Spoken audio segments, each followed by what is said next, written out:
What happened after you answered an ex's call/text? 1. It was years after we broke up. She married, moved away, had kids, and her husband cheated and left her, just like she did to me. She got my number from a mutual friend and I had no idea it was her calling. She apologized, cried a lot, told me she finally understood what being cheated on felt like, and wanted to make amends. I could tell she was in a really bad place and I just listened. She wasn't trying to get back together, or hook up, or want anything at all from me other than for me to know she understands the pain she caused. She moved back to my town a couple years later, and while we're not friends, we run into each other around town and smile and say hi. 2.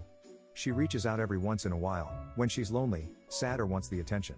She's now married with 2 young ones and I got a message out of the blue apologizing for how she treated me and cheating on me. Against my better judgment, I replied to this one, and within 10 minutes of us making light chit-chat about our own kids, she tells me to think of her if I ever happen to be single again. She'll be waiting. Thanks but no thanks. 3. She asked when I was coming back to our hometown to visit. We wound up getting a meal and then hooking up. 30 years later and we've been married for 20 and have 2 kids. The breakup had been amicable and there was no cheating on either side. We were just young and her mother didn't think we should be in such a serious relationship at our young age. 4. Went surprisingly well. I got an apology and some closure. Nevertheless, I'll be happy if I never hear from her again. I'm of the opinion that the past should remain in the past where it belongs. 5. About a week after we broke up, she called me at 6 a.m., right after my shift ended, just to tell me she was in the parking lot of a hotel after staying the night with one of her old school teachers. I still think about the heartbreak and utter disgust I felt. But it was not the brag she thought it was. 6. She asked me if I was getting married.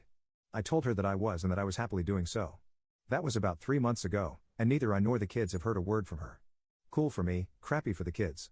7. I asked him if his girlfriend knew he was texting his exes. Haven't heard from him in over a year. 8. My lying, cheating former fiancé just called me after 5 years. This was 2 days ago. I ignored it. Not stupid enough to give her another chance. 9. We're now married. Turns out that spending close to a decade with no contact following our breakup actually made us realize how much we loved each other. We needed time building our own lives first, before we were ready to build one together. 10. She asked me for $1,000. She already owed me $800, but I had come to terms with the fact I wasn't getting it. I ended up leading her on until the day that she needed it and then told her no.